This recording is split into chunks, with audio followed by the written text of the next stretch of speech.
찬양팀 영감 있는 찬양으로 잘 섬겨주셨는데요. 박수로 격려하겠습니다. 고맙습니다. 하나님 말씀은 구약성경 에스더서입니다. 에스더서 2장 우리 19절로 23절 말씀 보시겠습니다. 에스더서 2장 19절로 23절 보시겠습니다. 구약성경 752페이지에 있습니다. 다 찾으신 줄 알고 저와 여러분들 한 절씩 한번 읽어볼까요? 19절부터 있습니다. 제가 읽습니다. 처녀들을 다시 모을 때에는 모르드게가 대궐문에 앉았더라.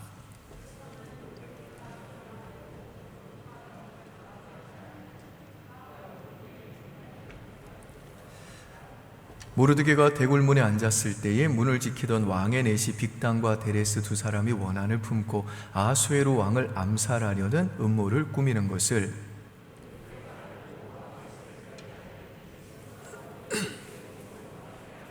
같이 있습니다. 조사하여 실증을 얻었으므로 두 사람을 나무에 달고 그 일을 왕 앞에서 궁중일기에 기록하니라. 아멘. 우리가 지난 시간에 살펴본 대로 이 에스더가 정말 하나님의 섭리의 그 은혜로 말미암아 이 불가능해 보였던 그 페르시아의 왕후가 되는 사건이 벌어집니다. 그리고 오늘 본문에 보니까요, 그의 사촌 오빠인 모르드게도 큰 공을 세웁니다. 우리 19절 한번 보시면요, 처녀들을 다시 모을 때에는 이라는 표현이 나오죠. 이것은 이제 이 왕후 선발을 위해서 처녀들을 이전에 한번 모았는데 무슨 이유였는지는 모르겠습니다만은 한 번 더 좀 처녀들을 모으는 일이 왕궁에서 그렇게 모으는 일이 있었던 것 같아요. 처녀들을 다시 모을 때에는 모르드게가 대궐문에 앉았더라. 이 대궐문에 앉았다라고 하는 이 표현은 이 고대 시대에 주로 이 법적인 이 소송과 같은 사법청의 업무를 담당한다는 뜻입니다. 이걸 봐서는 아마도 이 모르드게는요, 이 대궐문 앞에 있는 사법청에서 일하는 말단 이 하급 관리였던 것 같습니다. 이 공무원이었던 거죠.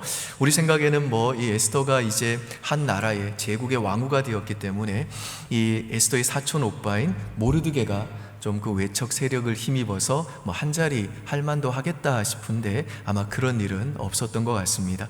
그리고 오늘 본문 이후의 말씀을 보면요, 이 모르드게가 큰 공을 하나 세웁니다. 그게 뭐냐면 당시 왕의 내시였던 빅단과 데레스가 원한을 품고 에스더의 남편이 아하수에르 크세스르 왕이죠, 그 왕을 암살하려는 음모를 이 모르드게가 우연히 알아채고 왕후 에스더에게 알린 겁니다. 그래서 이 모르드게와 에스더로 인해서 암살자들이 잡히게 되고 나무에 매달라 교수형을 당하게 되고 이 모르드게의 업적은요, 궁중일기에 기록이 되게 됩니다.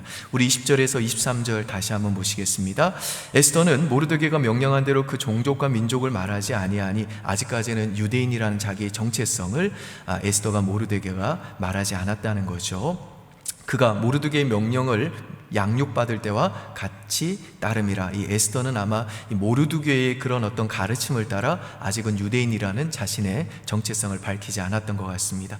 21절입니다. 모르드게가 대궐문에 앉았을 때에 문을 지키던 왕의 내시 빅단과 데레스 두 사람이 원한을 품고 아하수에로 왕을 암살하려는 음모를 꾸미는 것을 모르드게가 알고 왕후 에스더에게 알리니 에스더가 모르드게의 이름으로 왕에게 아뢰니라. 조사하여 실증을 얻었으므로 두 사람을 나무에 달고 그 일을 왕 앞에 궁중일기에 기록하니라. 여러분, 이 모르드게가 왕을 살려준 이 사건은요, 엄청난 공로 아닙니까? 근데 실망스럽게도 이 사건으로 인해 모르드게에게 어떤 상도 주어지지 않았습니다. 그냥 왕도 싹 입 닫고 잊어버린 거죠. 그래서 에스더나 이 모르드게 입장에서는 아마도 이 합당한 보상이 주어지지 않는 그 현실에 대해서 좀 섭섭한 마음이 있었을 겁니다. 여러분, 우리도 신앙생활 하다 보면 이럴 때가 있잖아요. 하나님 앞에 나름 충성하고 헌신하면 하나님이 막 이렇게 좀 은혜도 부어주시고 바로바로 보상을 해주시면 좋겠는데 그냥 덮어두시고 지나가는 것처럼 느껴질 때가 있습니다. 그런데 오늘 본문이 23절을 자세히 보시면요, 모르드게가 행한 일이 왕 앞에서 궁중일기에 기록이 되었다라고 말을 합니다. 23절 보시죠.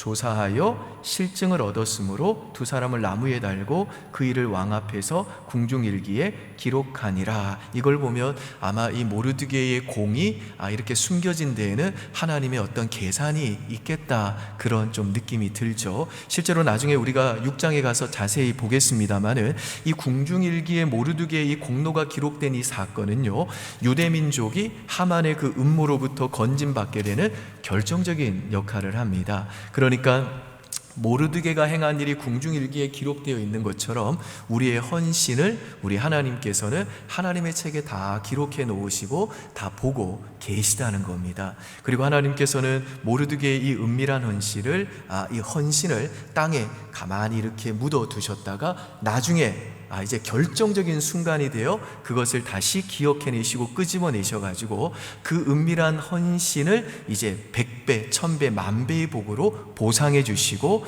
유대민족을 구하는 결정적인 카드로 사용하셨다라는 겁니다. 그러니까 우리가 지난주에 살펴본 대로 하나님이 저와 여러분에게 주시는 이 은혜 중에는요, 이 왕후 선발전에 나간 이 에스더처럼 정말 모든 사람들에게 눈에 띄게 하는, 그래서 더 사랑받게 하고 더 인정받게 하고 더 주목받게 만드는 그런 눈에 띄게 하는 은혜도 있지만, 때로는요 그런 눈에 띄는 은혜와는 정반대로 모르드게처럼 이 공로가 있음에도 불구하고 당장에는 그 헌신이 인정받지 못하고 보상도 주어지지 않게 하는 덮어둔 은혜, 숨겨둔 은혜가 있다라는 것입니다. 근데 여러분, 이 숨겨진 은혜가 진짜 폭발력이 있습니다. 이 숨겨둔 은혜가 진짜 파괴력이 있습니다. 왜냐하면 우리 하나님은 당장에 눈에 안 띄는 우리의 이 은밀한 헌신을 나중에 반드시 기억해 가지고 그 은밀한 헌신을 우리 인생에서, 그리고 또 하나님 나라를 위해서 정말 대적에게 결정적인 승리를 거두게 만드는 아주 중요한 신의 한 수, 정말 중요한 카드로 사용하시고 그 은밀한 헌신을 통해 우리 인생에도 100배, 1000배, 10,000배의 역사가 나타나게 하시기 때문에 그렇습니다. 그래서 여러분, 우리는 때로 나는 맨날 헌신하는데 왜 이렇게 보상이 없고, 나는 맨날 그래도 충성하는데 왜 맨날 이 모양 이 꼴이냐 라고 하나님께 좀 서운해하고 섭섭해하는데, 그게 아니라는 겁니다. 그럴 게 아니라는 거예요. 그게 아니라 우리 하나님은 눈에 띄지 않아서 당장에는 이 보상이 주어지지 않는 것처럼 보이는 그 은밀한 헌신을 하는 사람을 반드시 기억하셔서 나중에 그 은밀한 헌신을 통해 역사를 바꾸어 버리는 일에 크게 쓰임받게 하시더라는 것입니다. 근데 어떤 사람을 보면요, 조그만 일 해놓고 난 다음에 동네방네 떠들고 다니고 SNS에 올리고 사진 찍어서 인증샷하고 거기다가 포토샵까지 해가지고 막 꾸미고 그러는데, 그건요 이 참 영적인 잔챙이들입니다. 그건 아직 영성이 깊지 않은 거예요. 영성의 핵심은 뭐냐 하면 은밀한 헌신입니다. 은밀한 헌신. 그러니까 하나님은 우리의 이 인내와 헌신을 아주 귀하게 여기시고 아름답게 여기시고 또 반드시 기억하셔가지고 반드시 이 보상해 준다는 이 믿음을 가지고 은밀하게 선을 행하는 사람이 바로 믿음이 성숙한 사람이고 깊은 영성의 소유자라는 것입니다. 다윗이 그런 영성을 가진 사람이었습니다. 그래서 사무엘상 26장에 보면요, 다윗이 자기를 정말 죽이려고 추격하는 그 사울을 죽일 수 있는 기회가 있었음에도 불구하고 다윗은 그 사울이 정말 하나님이 기름 부으신 왕이기 때문에 그냥 살려줍니다. 선을 베풀어 준다고요. 여러분, 그러면 세상 원리로 따지면 기브앤테이크잖아요. 기브앤테이크는 다른 말로 하면 세상 사람들은 누구나 보상 심리가 있다는 거잖아요. 그래서 세상 사람들은 자기가 누군가의 선을 베풀고 나누어 줬는데도 만약에 이렇게 기부하고 테이크가 안 되면 보상을 못 받는다 그러면 내가 헛수고했구나, 내가 기대할 사람한테 기대를 했었어야지, 저 인간은 원래 그런 사람이야 라고 그렇게 억울하고 섭섭한 마음이 들면서 이 피해 의식을 가지게 되고 나에게 정말 보상해주지 않는 그 사람에 대한 배신감을 가질 때가 있습니다. 그러니까 다윗도요, 이 사울의 생명을 살려줬으니까 사울에게 선을 베풀어 줬으니까 이 다윗 입장에서는 사울에게 내가 당신을 살려줬으니까 당신도 이제 내 생명을 좀 귀하게 여겨주십시오 라고 요구할 만하잖아요. 뭐 이게 자연스러운 거잖아요. 이게 기브 앤 테이크잖아요. 근데 다윗은요 그렇게 안 해요. 사무엘상 26장 24절에서 다윗이 사울에게 뭐라고 얘기하는지 우리 한번 같이 한번 읽을까요? 시작. 오늘 왕의 생명을 내가 중히 여긴 것 같이 내 생명을 여호와께서 중히 여기셔서 모든 환난에서 나를 구하여 내시기를 바라나이다 하니라. 무슨 말이죠? 보상은 누가 해준다는 거죠? 하나님이 해주신다는 겁니다. 그러니까 다윗은요 사울에게 선을 베풀어 준 보상을 사울에게 받을 생각을 안 한다는 거예요. 사울이 아니라 하나님이 나에게 반드시 내가 행한 선을 갚아주시고 보상해 주신다는 겁니다. 이게 다윗의 믿음이에요. 이게 다윗의 영성이었습니다. 여러분, 믿음 생활을 오래 하신 우리 어른들이 종종 하는 말 중에 이런 이야기들이 있어요. 기도가 쌓여야 된다, 선행이 쌓여야 된다, 헌신이 쌓여야 된다. 뭐 이것 때문에 우리가 구원받는 건 아닙니다만은 잠언에 또 나오는 말씀처럼 이렇게 정말 구제를 많이 하며 그 자손 가운데 굶어 죽는 애 못 봤다, 자손들을 못 봤다, 걸식하는 자손을 본 적이 없다, 자, 잘 되더라 라는 것입니다. 제 주변에도 보면요 어떤 사람은 정말 이유 없이 잘 되는 분들이 계세요.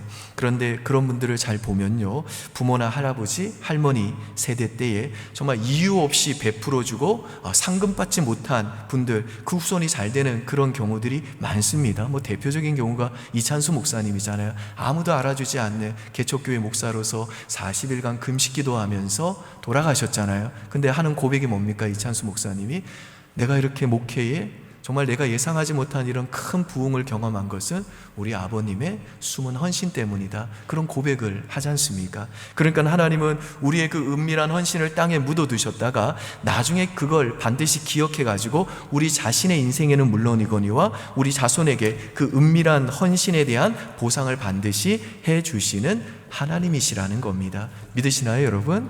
아멘.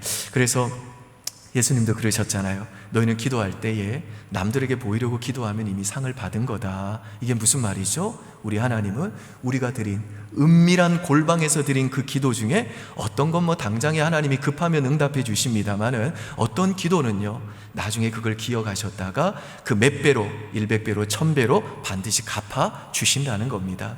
여러분, 이 은밀한 헌신의 묘미를 아는 사람은요 내 헌신과 수고를 사람들이 당장 알아주지 않아도, 인정해 주지 않아도, 당장에 뭐 보상이 없어도 실망하거나 서운해하거나 섭섭병에 안 걸립니다. 이 은밀한 헌신의 이 능력을 아는 신자는요 뭐 나는 죽도록 충성했는데 내가 저 사람보다 10배는 더 일을 많이 했고 코피 터지도록 뛰어다녔는데 알아주는 사람이 하나도 없네 하고 피해의식을 갖지 않습니다. 도리어 이 믿음을 가진 사람들은요 사람들이 당장은 나를 안 알아주고 당장의 보상이 없으면 하나님께서 나중에 내 은밀한 헌신을 또 잊지 않고 이걸 또 기억하시고 꺼내가지고 멋지게 내 인생을 역전시키는 패로 사용하시겠구나, 나를 그때 인정해 주시고 보상해 주시겠구나 라고 미소를 짓는 겁니다. 우리 히브리서 6장 10절 한번 보실까요? 제가 읽습니다. 하나님은 불의치 아니하사 너희 행위와 그 이름을 위하여 나타낸 사랑으로 여러분들이 이미 성도를 섬긴 것과 이제도 하나님이 지금도 기억하고 계시다는 거죠. ing형입니다. 섬기고 있는 것을 잊어버리지 아니하시느니라. 누가요? 하나님이 우리의 은밀한 헌신을 절대로 잊지 않으신다는 겁니다. 여러분, 우리 신자는요 이 약속의 말씀 믿고 하나님이 불의치 않고 의로우신 분이라는 거, 이 하나님의 성품 믿고 이 땅을 사는 동안에 그렇기 때문에 눈에 띄지 않는 땅에 묻힌 이 공로들을 최대한도로 많이 쌓아야 됩니다. 이 은밀한 헌신들을 우리가 할 수 있는 만큼 최대한 많이 쌓아야 돼요. 묻힌 기도가 많아야 되고요, 묻힌 은밀한 헌신이 많아야 되고요, 묻힌 은밀한 봉사들이 많아야 되는 겁니다. 우리의 헌신에 대한 상을 이미 그냥 사람들의 인정을 통해 다 받아가지고 그냥 이렇게 작은 그 순간의 어떤 만족과 그 순간의 어떤 잠깐의 어떤 보상으로 만족하는 인생이 되면 안 된다는 겁니다. 하나님이 우리의 은밀한 헌신과 수고를 반드시 갚아주신다는 거 믿고, 하나님이 100배로 갚아주신다는 거 믿고, 지금까지 인정받지 못했던 거, 세상으로부터 정말 보상받지 못했던 성교에 대한 헌신, 교회를 위해 섬기기 위해 정말 흘린 눈물, 그리고 또 봉사와 땀과 수고와 기도가 있는 사람들은요, 여러분, 그게 재산인 겁니다. 미래를 위한 재산이고요, 확실한 미래가 보장되는 재산인 겁니다. 그 사람은요, 지금은 좀 빌빌대고 초라해 보여도요, 정말 그렇게 하나님 사랑하고 하나님이 주신 구원의 은혜가 너무너무 감사해서 하나님이 내게 주신 건강과 물질 가지고 정말 내가 그 하나님을 섬기기 위해서 그렇게 은밀한 헌신을 하면요, 그 사람은 보십시오, 지금 빌빌해 보여도요, 그 사람은 나중에 그 은밀한 헌신이 하나님께 기억함이 돼가지고 그 미래에, 그 인생에 어마어마한 능력이 나타나게 되는 겁니다. 여러분, 그러기 위해서는요, 지금 여러분들 좀 억울해 하셔야 돼요. 저 사람 참 어리석다, 숨어서만 일을 하네, 그런 세상의 평가를 좀 받으셔야 된다고요. 그리고 칭찬받는 거에 대해서는 막 두려워하셔야 돼요. 이거 지금 내가 숨겨놔야 되는데, 네가 지금 칭찬하면 내가 나중에 쓸 카드가 없잖아. 이게 지금 중요한 패로 나중에 사용될 건데 이 사소한 일에 이거 써먹으면 안 돼. 그러면서 사람들에게 인정받는 거 우리 두려워해야 되는 겁니다. 그래서 할 수만 있으면요, 숨어서 은밀하게 선을 행하고 헌신해야 되는 겁니다. 은밀히 구제하고, 정말 선교 있으면 단기 선교 열심히 가고, 은밀히 금식하고, 은밀히 기도하고, 이게 바로 우리 당대뿐 아니라 이후에도 어마어마한 능력이 우리에게 임하는 무기가 된다라는 것입니다. 그래서 여기 아직 결혼하지 않은 우리 청년 자매들 잘 기억하세요. 남자 고를 때 너무 지금 현재의 그 어떤 외적인 스펙이나 외모, 키 너무 보지 마세요. 키나 외모나 스펙으로 따지면요, 우리 지금 사무엘상 주일날 공부하고 있는데 사울은 다 갖춘 사람이잖아요. 하지만 그 인생은 어떻습니까? 시간이 가면 갈수록 내리막길이었잖아요. 근데 지금 좀 빌빌대도요, 지금 좀 약간 이렇게 좀 허접해 보여도요, 정말 하나님 사랑하고 하나님 바라보면서 지금 은밀한 헌신을 쌓고 은밀한 기도를 쌓는 우리 형제들, 청년들은요, 나중에 한번 보세요. 그들은 마치 돋는 햇볕 같아가지고 시간이 흐르면 흐를수록 그 인생이 빛이 날 겁니다. 그러니까 우리 자매들은요, 너무 이 스펙과 외모와 돈 버는 거, 돈 그런 거 너무 겉모습 그렇게 좀 보지 마시고, 지금은 좀 이렇게 마음이 안 차도 좀 빌빌대는 것처럼 보여도 정말 이 사람은 하나님 사랑하는 사람이다, 예수님 잘 믿는 사람이다 하면서 정말 그 하나님 사랑과 예수님 사랑 때문에 은밀한 기도와 헌신을 쌓아놓고 있는 그런 형제들 주변에 잘 보고 계시다가 그 형제 고르십시오. 그 형제가요, 정말 미래가 있기 때문에 그렇습니다. 아멘이세요? 여러분, 딴 사람 볼 것도 없어요. 저 보시면 돼요. 저는 정말 20대 30대에 진짜 빌빌대고 스펙도 내세울 게 하나도 없었거든요.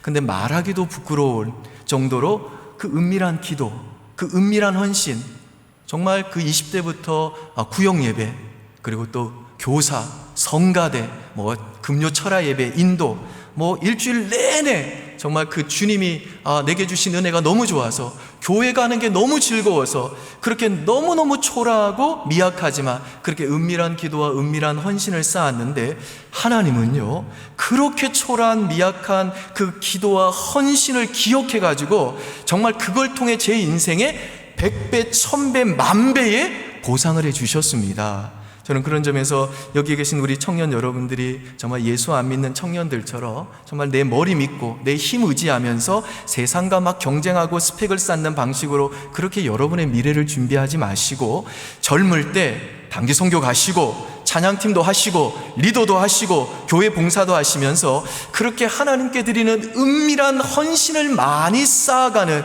그래서 정말 세상이 볼 때는 어리석고 바보 같은 방식으로, 그러나 장차 하나님이 보상하실 수밖에 없는 미래를 알차게 준비해 나가는 우리 청년들 되시기를 주님의 이름으로 축복합니다. 자, 여러분, 그렇다면 우리들이 이렇게 은밀한 헌신을 쌓아가는 인생이 되려면 우리에게 필요한 게 뭘까요? 두 가지가 필요합니다. 첫 번째는 하나님의 섭리를 믿어야 돼요.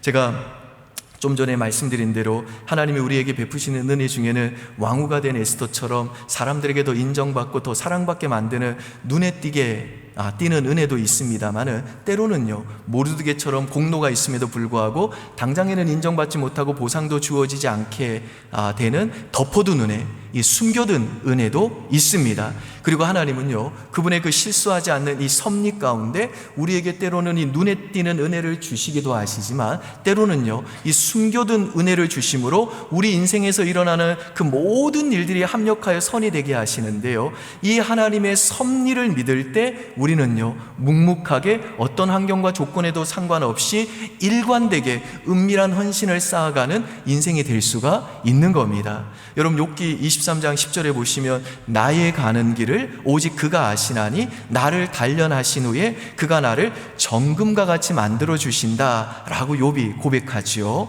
여러분, 우리는 내가 가는 길을 몰라요. 아무리 연구해봐도 모릅니다.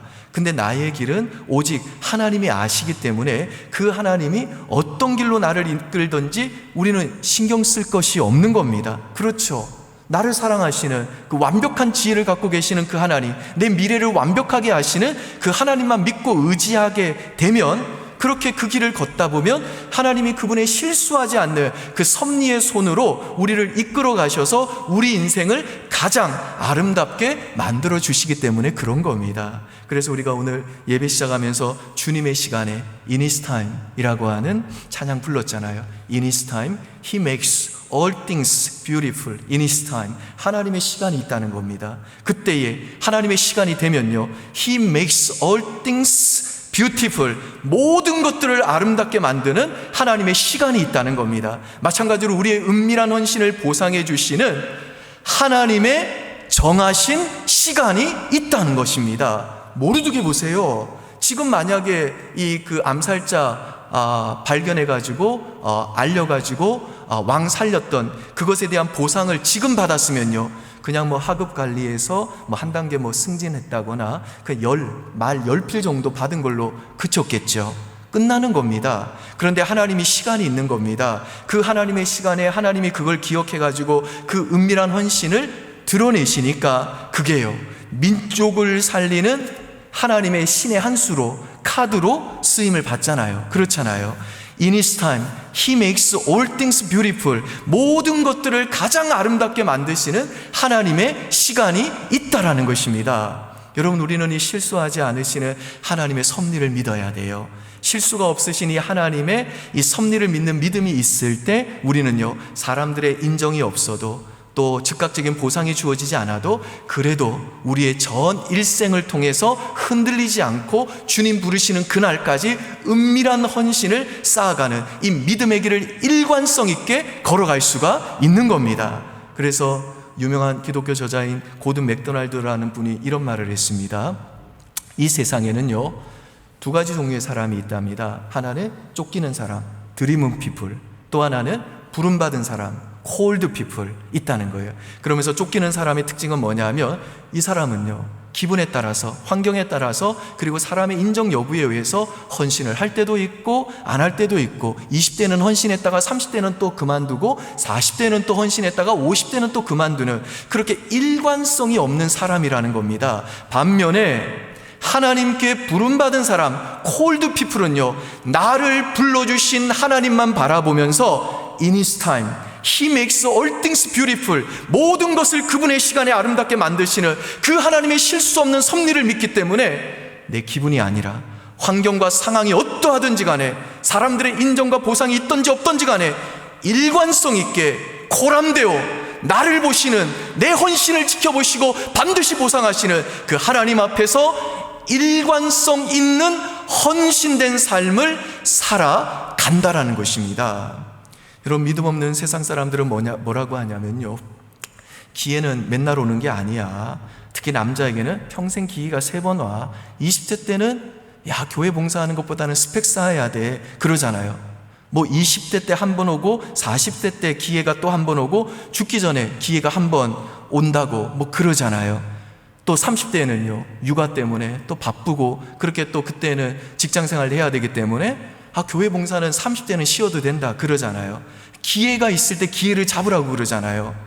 학교 다닐 때 우리 선생님들한테 이런 얘기 정말 많이 들었잖아요. 저도 뭐 그런 얘기 너무너무 많이 들었는데요. 그래서 인생의 기회는 3번 오는데 나는 이미 그 2번의 기회를 놓쳤으니까 이제 1번 남았다, 뭐 그렇게 얘기를 합니다. 그러니까 이 세상 사람들은요, 내가 혹시라도 기회를 놓치면 어떡하나, 그래서 다른 사람과 내가 좀 더 이렇게 경쟁해서 뒤처지면 어떡하나, 내가 이미 취업할 기회, 결혼할 기회를 1번 놓쳤는데 다시는 이 기회가 오지 않으면 어떡하나 하면서 이 기회 앞에서 굉장히 초조해야 합니다. 그런데 여러분, 하나님의 섭리를 믿는 우리 예수 믿는 사람은요, 그런 세상 사람들을 향해 뭐라고 얘기해야 되냐면, 그래, 물론 예수 안 믿는 너는 기회가 3번일지 모르겠지만, 그러나 하나님을 믿고 의지하는 나는 기회가 3번이 아니야. 300번도 3만 번도 하나님이 마음만 먹으면 매일같이 나에게 기회를 주실 수 있어 라고 말해야 되는 겁니다. 여러분 믿으시나요? 아멘. 여러분, 하나님은요, 우리 인생에 절대로 의미 없는 수를 두시지 않는다는 이 섭리, 신앙을 가진 우리 신자들에게는요, 매일매일이 매순간 매순간이 의미가 있고 중요하고 하나님이 우리에게 주시는 기회가 되는 것입니다.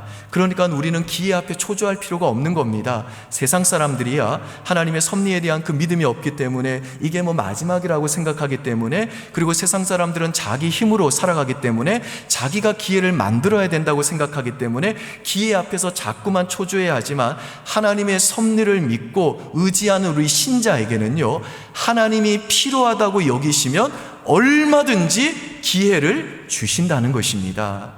여러분, 이번 기회 놓치면 사업에 성공할 기회가 없대. 누가 그래요? 이번 기회 놓치면 더 이상 결혼할 기회가 없어. 누가 그래요? 나는 흙수저 때문이기 때문에 내 인생의 반전은 기대할 수 없어. 누가 그래요? 우리가 정말 섭리의 하나님께 우리 행사를, 우리 인생을 맡기면요, 그분을 정말 믿음으로 의지하면요, 하나님께서는 또 다른 인생의 기회를 우리에게 주시고 그분의 시간에 in His time, all things, He makes all things beautiful, 가장 아름다운 인생으로 우리 인생을 복되게 만들어 주신다는 겁니다. 그러므로 사랑하는 여러분, 환경이나 사람의 인정에 의해서 기분에 따라서 휘둘리지 마시고요, 이리저리 요동하고 변덕스러운 그런 쫓기는 인생, 정말 그 일관성 없는 인생이 아니라 섭리의 하나님, 그 하나님이 in His time, He makes all things beautiful, 하나님의 시간에 우리 인생을 가장 아름답게 만들어 주실 거라는 이 믿음 단단히 붙잡으시고, 기분에 따르는 것이 아니라 어떤 상황과 환경에도 조건에도 상관없이 흔들리지 않고 끝까지 은밀한 헌신을 하나님 앞에 쌓아가는 정말 일관성 있는 하나님의 종들이 되시기를 주님의 이름으로 축원드립니다. 두 번째, 우리들이 은밀한 헌신을 쌓아가는 이 인생을 살기 위해서는요, 우리에게 베풀어 주신 예수님의 이유 없는 사랑을 믿어야 됩니다. 여러분, 예수님이 우리를 구원하기 위해 왜 십자가에 못 박히셨나요? 그 이유가 무엇이냐 하면, 이유 없이 우리를 사랑하셨기 때문에 그렇습니다. 얼마 전에 중국에서 이런 기사가 났더라고요. 어떤 아버지가 자기 아들을 그 아들이 유괴를 당했는데, 그 아들을 찾아가지고 그 넓은 중국 대륙을 이잡듯이 다 뒤졌다고 그럽니다. 그래서 결국 아들을 찾아냈는데, 이 아이를 찾는 시간이 무려 24년이 걸렸대요. 그리고 오토바이로 이제 그 중국 대륙 전체를 돌아다녔는데, 오토바이로 이동한 거리만 50만 킬로였대요. 50만 킬로. 엄청난 거리죠. 왜요? 아들이기 때문에. 이유가 없는 거죠. 사랑하니까. 그게 아버지의 사랑이죠. 여러분, 복음이 뭐냐 하면, 우리는 전혀 사랑할 대상이 아니었다는 거죠. 우리가 사랑할 대상이었기 때문에 주님이 우리를 사랑한 것이 아니라, 사랑할 대상이 아니었기 때문에, 사랑할 대상이 아님에도 불구하고, 사랑할 이유가 전혀 없음에도 불구하고 예수님이 우리를 사랑하셨다는 것이 복음이 가진 아이러니 아닙니까? 잘한 것이 없는데도 베푸시는 이유 없는 그 사랑, 이게 예수님이 우리에게 베푸신 이유 없는 사랑입니다. 그래서 로마서 5장 8절에 보면, 우리가 아직 죄인 되었을 때에 그리스도께서 우리를 위하여 죽으심으로 하나님께서 우리에 대한 자기의 사랑을 확증하셨다 했는데, 우리에게 베푸신 이 이유 없는 사랑을 증명하시기 위해서 예수님이 우리를 위해 죽으셨다는 겁니다. 우지무라 간조라고 하는 일본의 유명한 신학자가 있습니다. 동경 제1고등학교 교수로 재직을 했는데요. 이 당시에는 일왕의 교육이라고 있었는데, 이 교육을 하면 모든 사람들이 일어나가지고 차렷 자세로 그 교육을 들어야 했답니다. 근데 이 우치무라 간조가 이걸 거부했어요. 왜냐하면 일왕도 사람인데 왜 우리가 신에게 하듯 경의를 표해야 되느냐, 반대했다는 거죠. 이 우치무라 간조가 젊었을 때 미국에 가서 식당에서 접시를 닦으면서 신학을 공부를 했습니다. 그때 어떤 사람이 그렇게 물었대요. 왜 무엇 때문에 이렇게 고생을 하면서 공부하느냐. 그때 이 우치무라 간조가 이렇게 얘기했답니다. 나는 세상의 부와 명예에 관심이 없습니다. 내가 원하는 것은 더 큰 영광입니다. 그러니까 자기는 더 큰 영광의 보상을 믿었기 때문에, 하나님이 주시는 더 큰 영광의 보상을 믿었기 때문에 세상의 그 일비에 흔들리지 않는다는 거죠. 여러분, 우리의 은밀한 헌신이 자꾸만 식어지는 이유가 뭘까요? 무엇 때문에 우리의 사랑과 열심이 자꾸만 이렇게 중단될까요? 왜 자꾸만 나도 모르게 미움의 감정이 생기고 사랑과의 비교의식이 생기고, 왜 자꾸 섭섭한 마음이 들고 누가 내 헌신과 수고를 알아주지 않는다고 서운한 감정이 들까요? 하나님이 우리에게 주시는 더 큰 영광을 우리가 믿음으로 바라보지 못하기 때문에 그런 겁니다. 더 큰 보상을 주시는 그 하나님의 사랑을 우리가 믿음으로 바라볼 때에만 우리는 이 은밀한 헌신을 감당하는 이 믿음의 길을 끝까지 걸어갈 수가 있는 겁니다. 1936년에 평양 숭실대학교 전문 강당에서 마태 목사님의 그 선교 40주년 기념식이 열렸어요. 그때 이 마태 목사님이 초대받아가지고 칭찬을 받고 격려를 받았습니다. 그렇게 격려를 받고 나서 답사를 했습니다. 그 답사가 뭐냐 하면 이런 내용이었어요. 자신의 턱에 상처가 있다는 겁니다. 아주 깊은 상처가. 그 상처가 왜 생겼냐 하면 어느 날 저녁에 예배 인도차 교회를 가는데 누군가가 갑자기 돌멩이를 던져가지고 그 돌멩이가 턱에 박혀서 이 상처가 났다는 거죠. 그 사람이 누구냐면 유명한 평양 깡패였는데, 그 깡패가 지금 이 자리에 목사가 돼서 앉아 있다는 겁니다. 그분이 누구냐 하면 우리가 잘 아는 이기풍 목사님입니다. 그래서 장례에 큰 박수가 있었는데, 여러분이 이기풍 목사님이 누구냐? 아시다시피 제주도에 파송된 우리나라 첫 선교사입니다. 제주도에 파송돼서 제주도를 정말 복음화시킨 대부흥 강사가 이기풍 선교사님이셨어요. 지금도 제주도에 가면 이기풍 선교사 기념관이 있습니다. 여러분, 왜 마페 선교사님이 자신의 얼굴에 그렇게 깊은 상처를 낸 사람을 용서할 수 있었겠습니까? 예수님의 이유 없는 사랑을 받았기 때문이죠. 그래서 이유 없이 용서해 주신 겁니다. 그리고 더 큰 하늘의 영광, 하늘의 보상을 믿었기 때문인 거죠. 하나님께서 이렇게 이기풍 선교사라는 놀라운 그 현실의 그 결실을 하나님이 주셨기 때문에 말로 할 수 없는 그 기쁨 때문에 자신의 그 상처와 상흔을 다 잊어버리게 만들었다는 겁니다.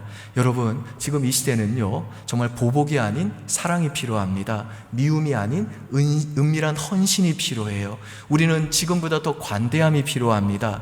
우리는 우리 삶에 나타난 패인 상처만을 바라볼 때가 많은데, 그러나 우리를 위해서 말없이 못 박히고 창에 찔리시고 피를 다 쏟으신 예수님의 그 상처를 우리는 먼저 봐야 됩니다. 아무런 그 이유 없이 그냥 십자가의 죽음으로 우리들에게 재용서와 하나님의 자녀됨의 권세와 그 영생과 새하늘과 새 땅을 보상해 주신 예수님의 이 이유 없는 사랑을 우리가 정말로 믿을 때, 우리는요, 당장 보이는 보상이 없어도 실망하지 않고 인내하면서 정말 일관성 있게 끝까지 은밀한 헌신을 감당하는 이 믿음의 길을 묵묵히 걸어갈 수가 있는 겁니다. 그러므로 사랑하는 성도 여러분, 여러분의 기도와 주를 향한 여러분의 수고와 헌신과 눈물이 당장 눈에 보이는 인정과 보상이 주어지지 않더라도 너무 섭섭해하지 마십시오. 덮여있는 기도와 숨겨져 있는 그 헌신이 많으면 많을수록 좋은 겁니다. 그 섭리의 하나님께서 반드시 그걸 기억하셨다가 in His time, 그분의 시간에 He makes all things beautiful, 가장 아름답게 사용해 주실 겁니다. 100배로 쓸 겁니다. 폭탄으로 사용해 주실 겁니다. 바라기는 이 믿음 가지시고 하나님 앞에 드리는 이 은밀한 헌신을 정말 날마다 알뜰하게 일관성 있게 쌓아가는 저와 여러분 될 수 있기를 주의 이름으로 축원드립니다. 아멘. 우리 이 시간 찬양하고 기도하겠습니다. 오늘 우리를 위해서 또 이유 없는 사랑으로 찾아와 주시고 이유 없는 사랑으로 십자가에서 피 흘린 그 보혈의 공로로